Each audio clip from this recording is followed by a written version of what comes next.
వెళ్ళి 5:30 కల్లా పనికి వెళ్తాను. నేను 5:30 పనికి వెళ్ళాను. అక్కడ ఫుల్ జ్వరంతోనే పని చేస్తున్నా. జ్వరం వచ్చింది, నాకు ఫుల్ జ్వరం వచ్చింది. ఇంకా కళ్ళు తిరుగుతున్నాయి.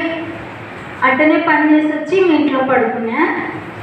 ఇంకా మోక్షిండి పోదామా వద్దామా చెప్పు, పోయేటట్టుంటే నేను రెడీ అవుతాను అంటుంది. ఆ పాప కూడా వస్తానని రెడీగా ఉందన్నమాట.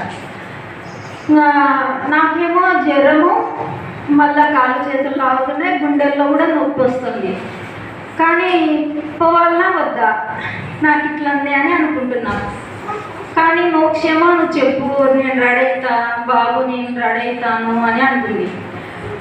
ఇంకా కొంచెంసేపు అట్లనే మంచంలోనే పడుకొని ఏసయ్య స్తోత్రం, నైనా స్తోత్రం, స్తుతి, ఏసు రక్తమే చేయమనుకుంటా పడుకున్నా.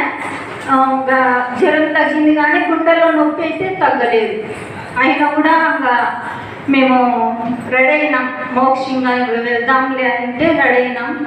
రెడీ అయినాక మళ్ళా నయంకి ఫోన్ చేసినాము. ఇంకా మేము వస్తున్నాంలే, ఇక్కడ వేరే చోట ప్రార్థన చేసి వస్తామని అంటే మళ్ళీ నేను అట్టనే మంచంలో కూర్చొని నేను కూర్చున్నాను, మోక్షి కింద కూర్చున్నది. ఇద్దరం కలిసి మళ్ళీ ప్రార్థన చేసినాము. తేలపూడిలో స్వార్థకుడికి బాగా జరగాలనైనా అక్కడ ఉన్న గ్రామాలన్నీ రక్షించబడాలి, రావాలి, ఎటువంటి ఆటంకం ఉండకూడదు. మేము వెళ్తున్నాం, మాకు కూడా ఎటువంటి అపాయం ఉండకూడదు. మాకు ఇచ్చిన వాహనానికి కూడా తోడుగా ఉండు, మీ దాసునికి అందరికీ తోడుగా ఉండి క్షేమంగా వెళ్ళి మేము క్షేమంగా తిరిగి వచ్చేటప్పుడు సహాయం చేయని ప్రార్థన చేసినాం. అందులోకి మళ్ళీ నయం ఫోన్ చేసింది ఇంకా రాండి అని. మరి అన్నాక మళ్ళీ వెళ్ళాము. అక్కడ వెళ్ళాక ఫస్ట్ ప్రార్థన, మొదటి ప్రార్థన నయమే చేసింది. నయం ప్రార్థన చేసుకున్నప్పుడే నాకు అక్కడ గుండెల్లో నొప్పి తగ్గింది. తర్వాత శుభమ్మ చేసింది, తర్వాత నేను చేసిన.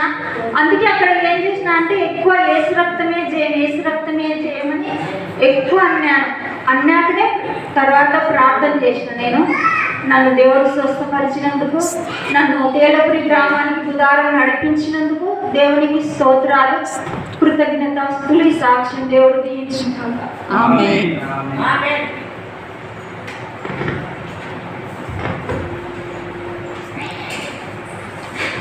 దేవునికి స్తోత్రం. హల్లెలూయా. నేను చెప్పాను కదా, ఆ ప్రాంతము చాలా సాతాను శక్తులతో కూడినటువంటి ప్రాంతం. అది అక్కడ వెళ్ళాలన్నప్పుడల్లా కూడా ఏదో ఒక సమస్య వస్తూనే ఉంది. పోయిన వారం అంతా కూడా ఓలిపే జ్వరంతో బాధపడ్డాడు.